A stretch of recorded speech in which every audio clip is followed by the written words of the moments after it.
Bienvenue dans ce nouvel épisode de Secrets de Polichinelle. En fait, c'est pas seulement faire des choses. Ça va être le fait d'anticiper, planifier, le fait d'avoir un peu cette responsabilité invisible. Penser à tout ce que je dois faire avant les autres. Se coucher le soir avec son cerveau qui s'arrête pas.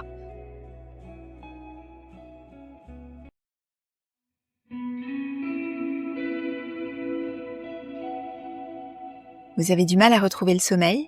Vous tournez en rond avec une peur qui vous bloque? Vous souhaitez mieux communiquer, mieux gérer vos émotions? Vous êtes au bon endroit. Je m'appelle Laetitia Léonard, je suis spécialiste en thérapie brève et dans ma boîte à outils, j'utilise le MDR, l'hypnose ou encore les fleurs de Pâques, la PNL et aussi le mouvement et le son.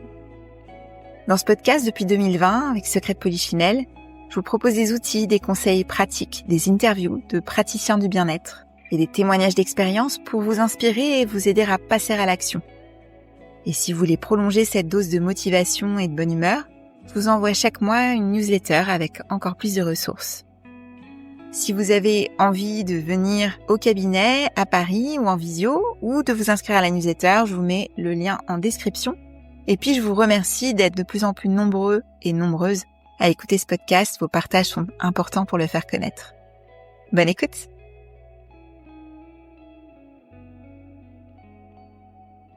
Bonjour Mathilde. Bonjour Laetitia. Je suis ravie de t'accueillir pour ce nouvel épisode de Secrets de Polichinelle. Merci pour l'invitation, je suis ravie d'être ici. Alors, nous parlons souvent de la charge mentale, comme de ce poids invisible du quotidien. C'est un sujet dont vous me parlez souvent aussi en thérapie. Mais derrière cette fatigue, ces sauts d'humeur ou ce brouillard mental, il y a aussi un acteur qu'on oublie parfois, qui sont nos hormones. Et c'est un lien qui peut devenir particulièrement fort et ça m'intéressait. Alors évidemment, cet épisode va s'adresser un petit peu plus au genre féminin ou aux personnes qui sont concernées en tout cas par des cycles de type hormonaux, on va en parler tout à l'heure. Et donc l'idée, c'est un peu de discuter ensemble de ce dialogue entre hormones, charge mentale et bien-être. Alors, est-ce que Mathilde, génial, je suis ravie de t'accueillir aujourd'hui. Est-ce que tu peux nous raconter le lien qui se fait pour toi au quotidien dans ton activité avec les hormones, puisque c'est un sujet sur lequel tu travailles?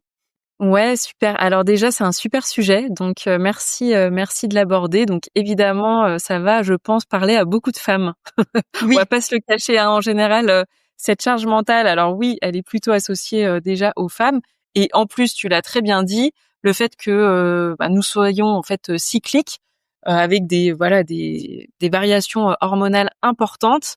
On va voir qu'il y a un vrai lien, en fait, un vrai impact biologique en fait direct sur nos hormones. C'est pas que quelque chose de mental, c'est pas que quelque chose de psychologique. En fait, il y a un vrai impact d'un point de vue physiologique. Et c'est ça qui va être super à faire, de voir ce lien en fait. Ouais, effectivement. Et d'ailleurs, pour bien aussi définir les termes, ce qu'on entend par charge mentale, puisque moi j'ai des personnes qui vont venir me voir en me disant, moi j'ai toujours des pensées dans la tête, des choses auxquelles je dois penser, le vélo qui s'arrête jamais. Comment est-ce que tu vois ça, la charge mentale? Qu'est-ce que c'est pour toi?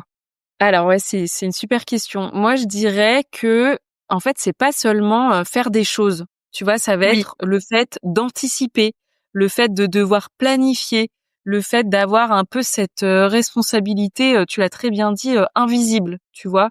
C'est typiquement penser à tout ce que je dois faire avant les autres. Voilà, c'est se coucher le soir avec son cerveau qui s'arrête pas.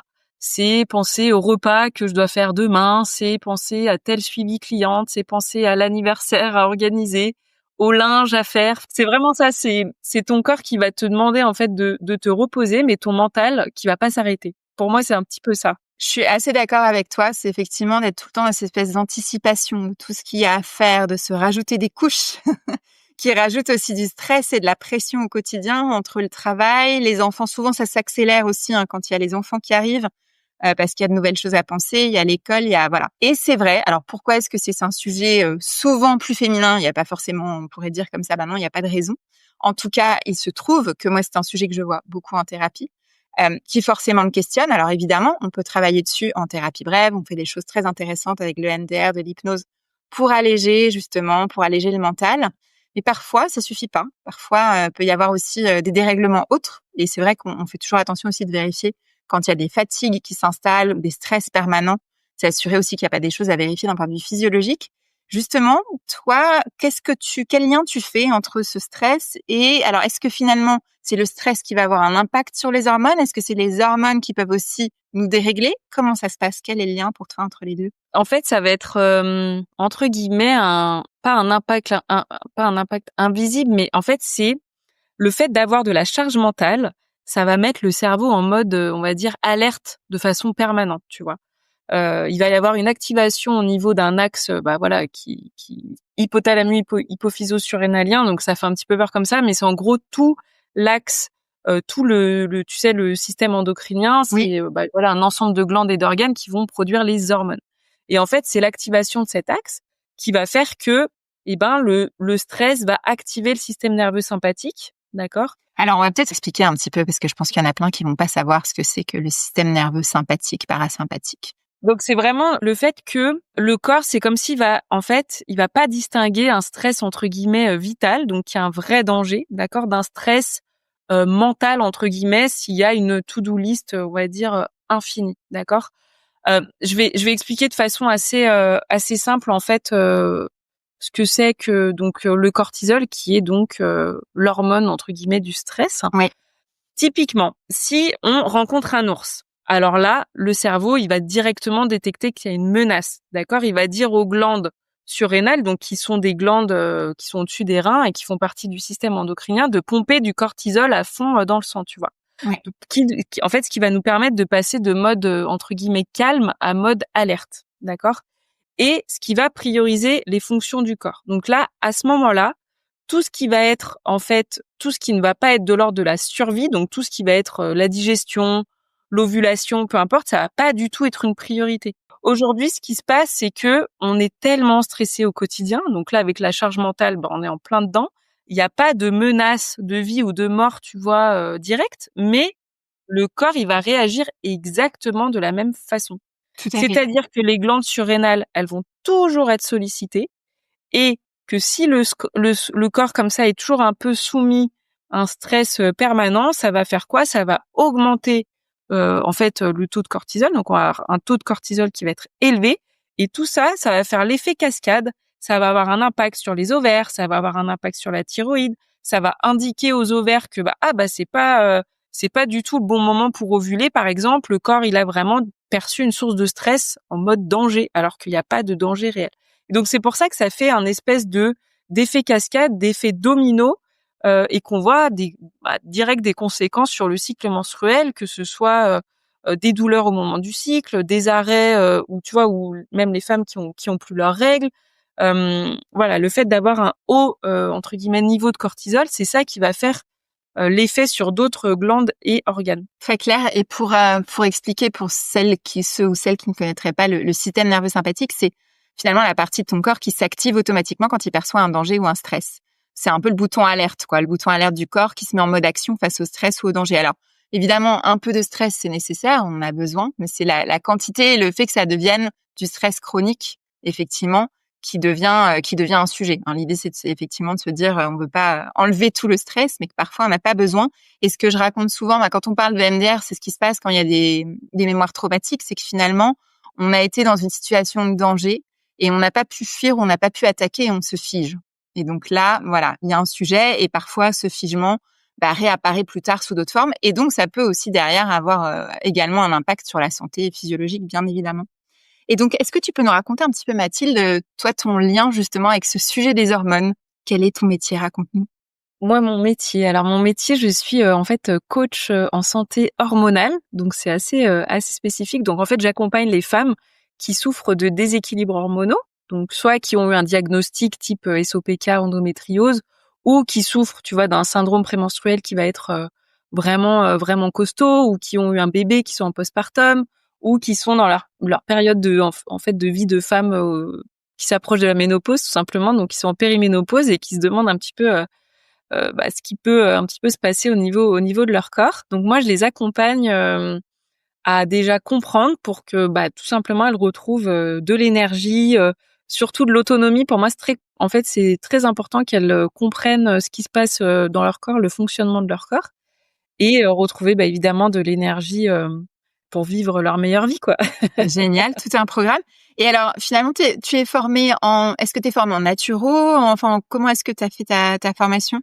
Ouais, moi j'ai fait plusieurs formations, mais la première ça a été vraiment en fait aux États-Unis, j'ai fait la plus grosse école de coaching en santé, donc en 2019. Ça, je fais un aparté parce que le coaching santé, c'est quelque chose qui est pas encore reconnu en France et là-dessus, les pays anglo-saxons sont beaucoup plus en avance. C'est vraiment un métier complémentaire du médecin, quoi. Enfin, je pense que c'est intéressant d'en parler. Voilà, parce que je sais il y a un médecin qui se bat en France pour, tu vois, faire bouger les lignes et qui a monté en place une formation. Mais c'est encore très Mmh. compliqué parce que le système chez nous est très différent. Mais juste pour dire, parce que je sais que je vais avoir des gens qui vont me dire les coachs, on en entend, il y en a toujours des nouveaux coachs en ci, en cela. Non, le coaching santé, c'est vraiment un métier dans les pays anglo-saxons, quoi. Donc toi, tu t'es formée là-dedans. Exactement, je me suis formée, en fait au départ, je me suis vraiment formée pour moi, suite à, en fait à ma propre histoire et donc je pensais pas à ce moment-là quand je l'ai fait en 2019 que après je m'en servirais. Voilà, après je me suis vraiment spécialisée en santé hormonale. Donc là, j'ai fait une spécialisation en santé hormonale et puis depuis j'ai fait d'autres formations pour évidemment me former sur d'autres outils qui m'accompagnent en fait au quotidien et qui accompagnent mes clientes voilà sur le plan physique mais aussi sur le plan énergétique. Voilà. Génial. Et donc finalement, tu parlais tout à l'heure de ces cycles hormonaux que nous connaissons. Est-ce qu'il y a des moments du cycle où nous sommes plus vulnérables à une surcharge mentale, tu vois, ou à un plus gros niveau de stress? Ah bah c'est une très bonne question. Alors, au niveau du cycle, alors pour rappel, hein, le cycle menstruel, donc ça va être normal de pas avoir en fait le même niveau d'énergie sur le cycle. En fait, on est tellement dans une société linéaire que c'est très compliqué d'avoir conscience presque de notre cycle, hein. On n'est C'est pas du vrai. tout connecté à ça. Donc effectivement, à la limite, on peut faire un rappel rapide hein, du cycle. Alors ça va commencer le jour 1, c'est le premier jour des règles, d'accord? Et donc là, c'est la phase évidemment des règles en fait tout simplement. Et donc là, c'est pas mal si on est plutôt en mode repos et ralentissement. Tu vois, si on arrive à pas avoir trop de charge mentale volontairement, donc arriver à diminuer ça, alléger son agenda, être plutôt dans des tu vois des pratiques qui te font du bien quoi. Oui, de bien-être et peut-être pas dire oui à toutes les propositions de sortie ou d'événements ou autres qui vont nous surcharger. Mmh. Voilà, où justement il va y avoir juste après cette phase de règles, il va y avoir donc on est toujours dans la phase là folliculaire, mais après les règles, donc jusqu'à l'ovulation, où là justement on va avoir plus d'élan, plus d'énergie. Donc là ça, tu vois, on peut vraiment presque anticiper. Et là c'est une bonne phase pour par exemple planifier. C'est une bonne phase pour organiser, structurer, anticiper. Donc là ça va aider en fait à diminuer la charge mentale qui pourrait être présente plus tard, tu vois. Donc donc là, c'est pas mal de, par exemple, poser ses intentions. Tu vois, l'esprit sera un peu plus clair, un peu plus créatif.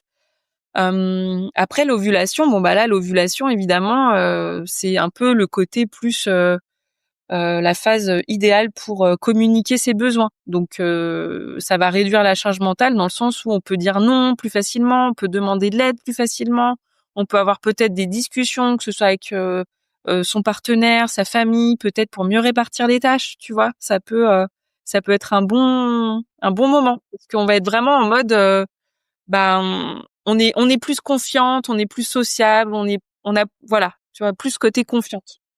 Puis après, on arrive dans la phase lutéale, donc là, qui est après l'ovulation jusqu'aux règles, où là, ça peut être pas mal. Donc là, on va avoir vraiment c'est à ce moment-là qu'il peut y avoir le syndrome prémenstruel, le côté un petit peu irritable, parce que, il y a une montée en fait, de la progestérone à ce moment-là du cycle, qui est l'hormone un peu, tu vois, qui calme, qui a un effet calmant.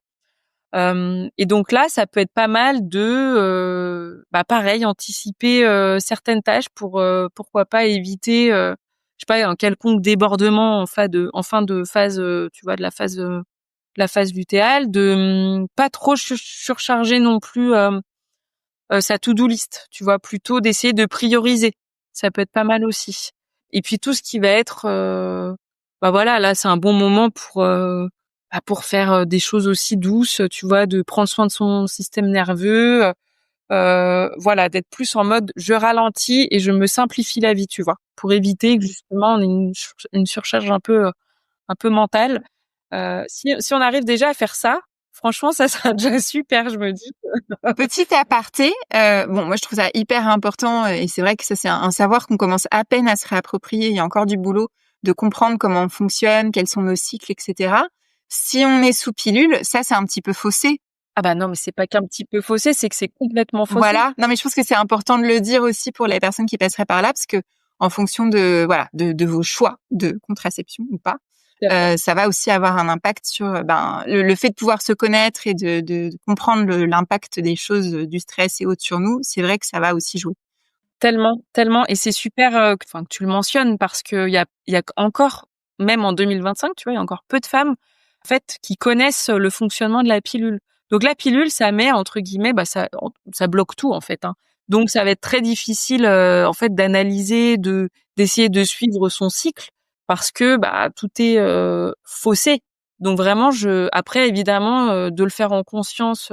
Tout à fait. L'idée, c'est pas d'être anti-pilule, mais en tout cas de savoir quand on fait un choix ce que ça implique pour le corps aussi, le fonctionnement du corps. Et puis, dans tous les cas, d'apprendre à connaître comment on fonctionne, c'est quand même la base, quoi. C'est vraiment hyper important. Il y a énormément d'infos disponibles de nos jours. Je trouve qu'avec les podcasts, avec les réseaux sociaux, il y a pas mal de choses disponibles qu'on ne connaissait peut-être pas aussi bien il y a quelques années.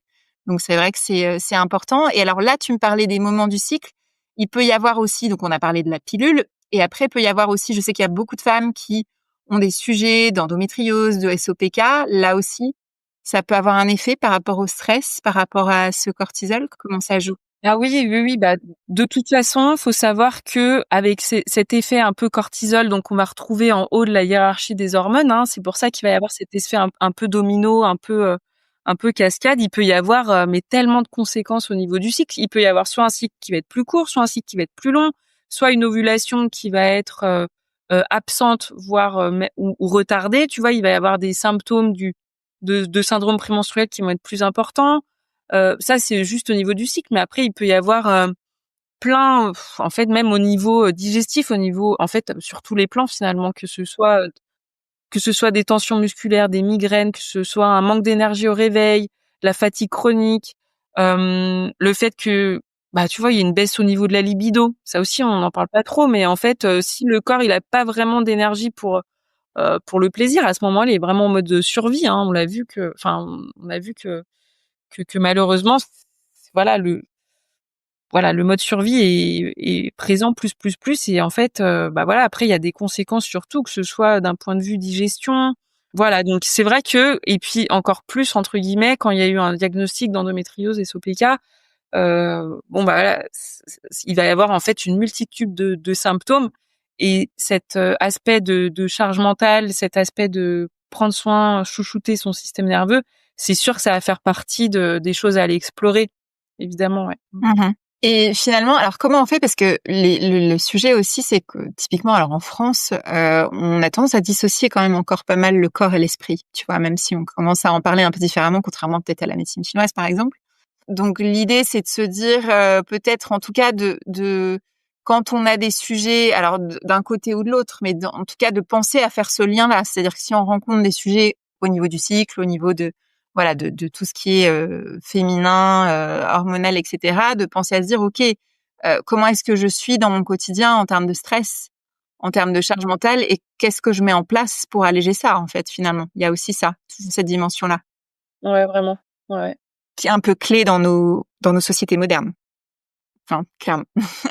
Et là, les gens vont me dire, oui, mais comment veux-tu que je fasse? Parce que il y a les enfants, il y a le travail, il y a tout ça.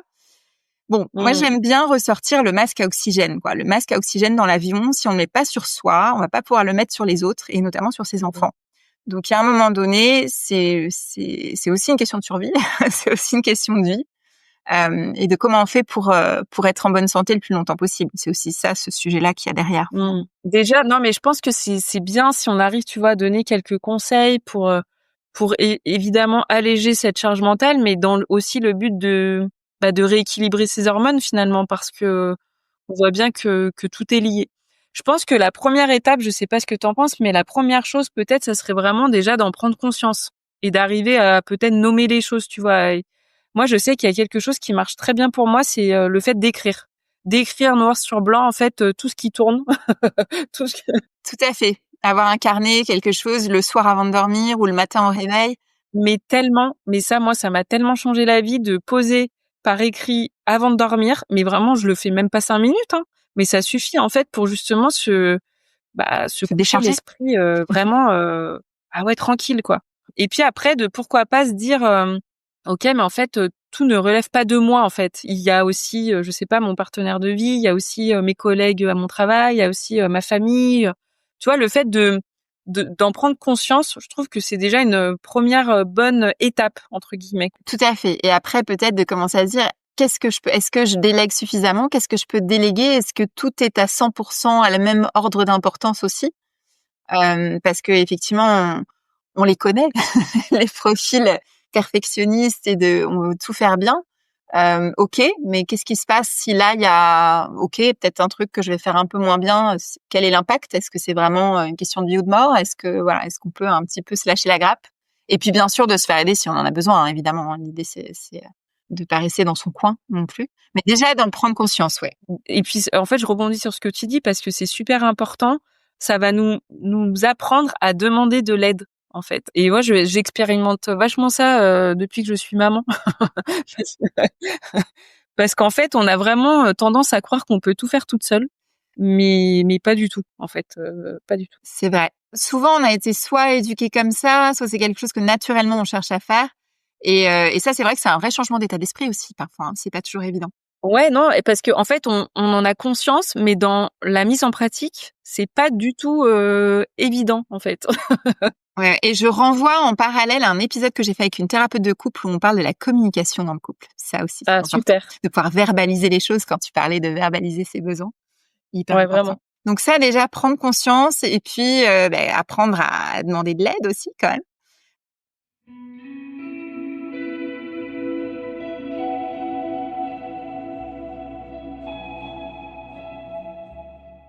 Qu'est-ce que tu aurais envie de dire autrement pour, dans ces étapes, ces conseils clés pour alléger cette surcharge mentale et aider à rééquilibrer nos hormones?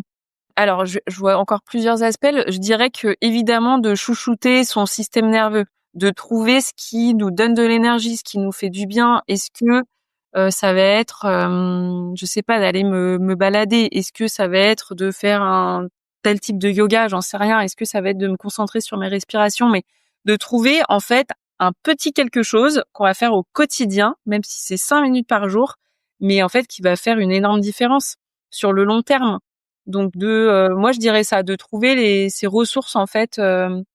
Qu'est-ce qui me donne de l'énergie et qu'est-ce qui fait que ça va apaiser, chouchouter mon système nerveux. Je sais pas ce que t'en penses. Tu penses à autre chose? Oui, se donner, s'accorder aussi cette pause-là, aussi courte soit-elle. Parce qu'effectivement, quand on passe des journées où on a 0 pause, où on est derrière un écran, on est en train de courir, on voit à peine la lumière du jour, on prend pas le temps de respirer. À un moment donné, le cerveau, il peut pas suivre, en fait, c'est humain. Enfin, je veux dire, on n'est pas des surhommes ou des Wonder Woman. Donc, à un moment donné, on craque, c'est obligé. Et de se dire, voilà, on veut être là pour les autres. Et je reviens toujours à cette image, cette métaphore du masque à oxygène. On peut pas être là pour les autres si on n'est pas déjà là pour soi, en fait. Donc, hyper important. Et tu vois, je viens de penser à quelque chose, c'est aussi pour les mamans. Tu vois, moi là, je reviens en plus ça tombe ça tombe à pic. Je suis partie là 2 jours en ce que j'appelle en déconnexion parentale, c'est-à-dire que je pars de chez moi pour une nuit. Alors tu vois, moi j'habite à Toronto au Canada, donc jusqu'à maintenant je les avais à chaque fois je partais une nuit à l'hôtel à Toronto où en fait je ne m'occupe de rien, juste de en fait kiffer, faire des choses que j'aime, juste me balader, peu importe, mais où j'ai aucune charge mentale à me dire en fait je laisse mes enfants avec leur papa tout simplement, il prend le relais et donc je fais ça de façon assez régulière, enfin tous les 3 4 mois j'essaye, enfin c'est assez nouveau hein, ça fait que et en fait là je suis hyper rechargée en fait, je reviens rechargée, je suis trop contente de retrouver mes enfants, j'ai mon niveau de patience qui va être vraiment super bon là pour les jours, j'espère pour les semaines à venir. Enfin, donc voilà, donc ça c'est un autre conseil. Alors il y a pas forcément besoin peut-être de partir, une nuit, quelque part, mais juste de se déconnecter et pas de se prendre une journée en disant: «Bah, je vais prendre en fait une journée de travail». Non, tu prends une journée où tu fais vraiment des choses, que tu aimes, qui te rechargent et tu sais que tu vas revenir, en fait en pleine forme, quoi. Tout à fait, selon les possibilités de chacune, parce qu'effectivement, quand on a un partenaire, c'est l'idéal. Si on veut partir une nuit, c'est l'idéal, mais ça peut être aussi dans la journée de s'octroyer même une demi-journée, même une séance de massage, même voilà, exactement. Exactement. Et puis aussi évidemment l'alimentation, hein, essayer de bien nourrir entre guillemets ces hormones, hein, avec des choses qui vont être riches en magnésium.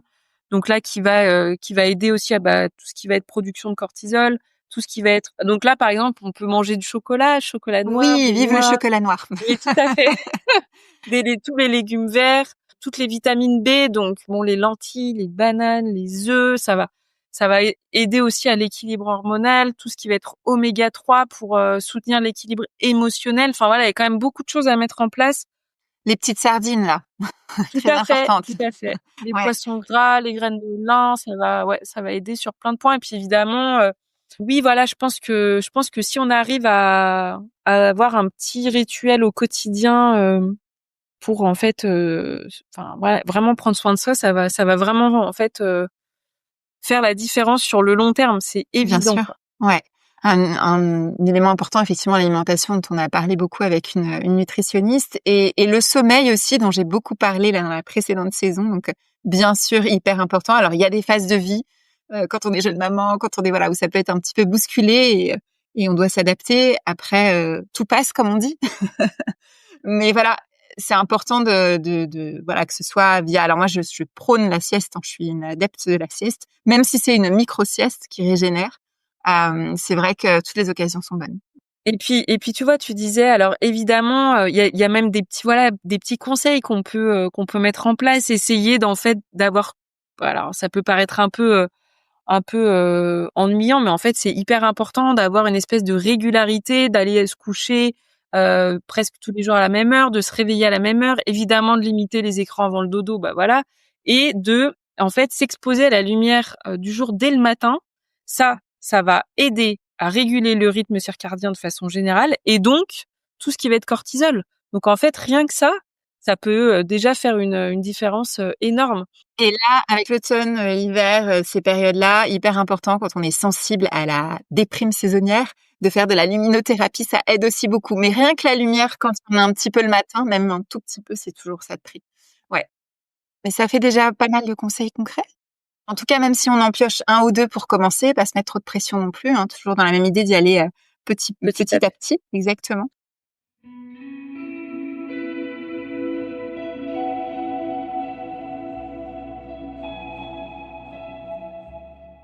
J'aime bien faire le lien dans mes épisodes avec mon activité de thérapeute qui est d'aider à dépasser des peurs bloquantes avec des thérapies brèves comme le MDR ou l'hypnose. Est-ce qu'il y a une peur, toi, Mathilde, que tu as su dépasser ou que tu aimerais dépasser? Quel est ton lien au sujet? Voilà, est-ce qu'il y a quelque chose que tu aimerais partager avec nous aujourd'hui?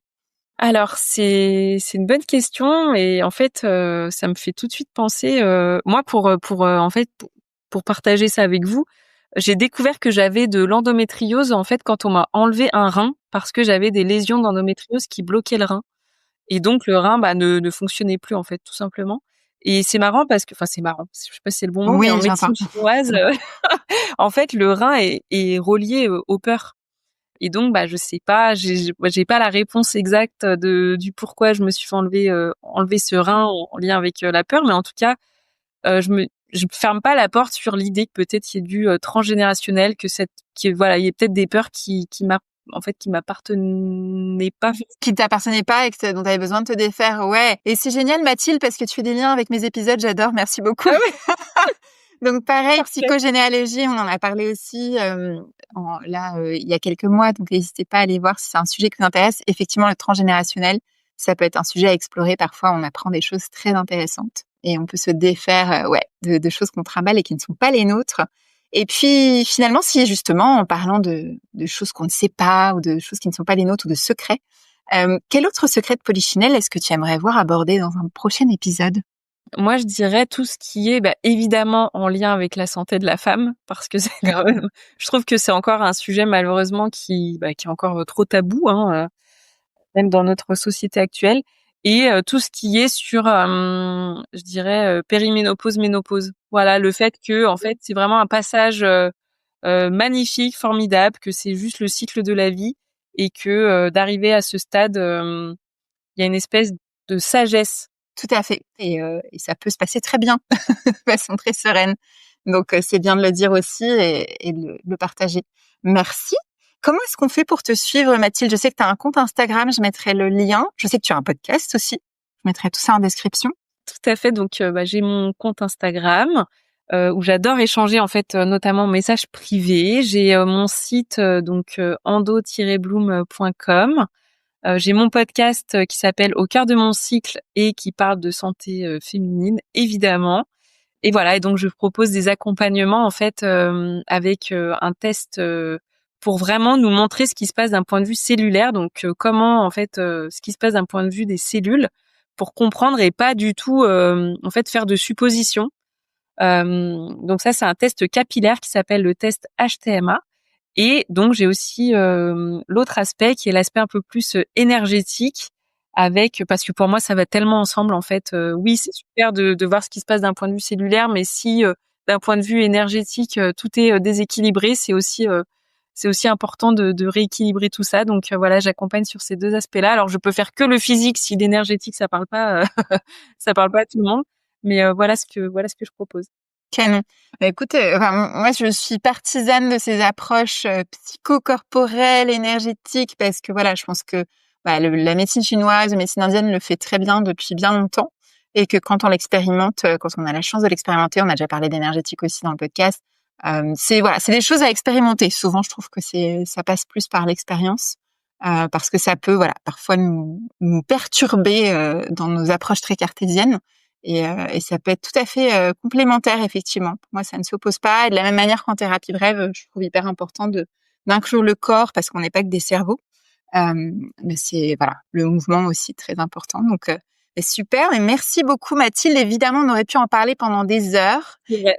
On fera un autre épisode pour développer d'autres sujets si le sujet plaît, bien évidemment. En tout cas, j'étais ravie de t'accueillir aujourd'hui. Et merci à toi. C'était un vrai plaisir. Merci, Mathilde.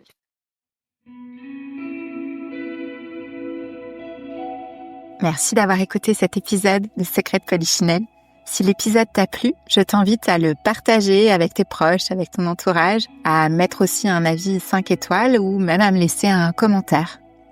Et puis si tu as envie d'en savoir plus sur les actualités autour du podcast, ton activité de thérapeute, je t'invite à t'inscrire à ma newsletter. Le lien est dans la bio et également sur mon compte Instagram où tu peux également me suivre, qui s'appelle laetitia.thérapie_podcast. À bientôt!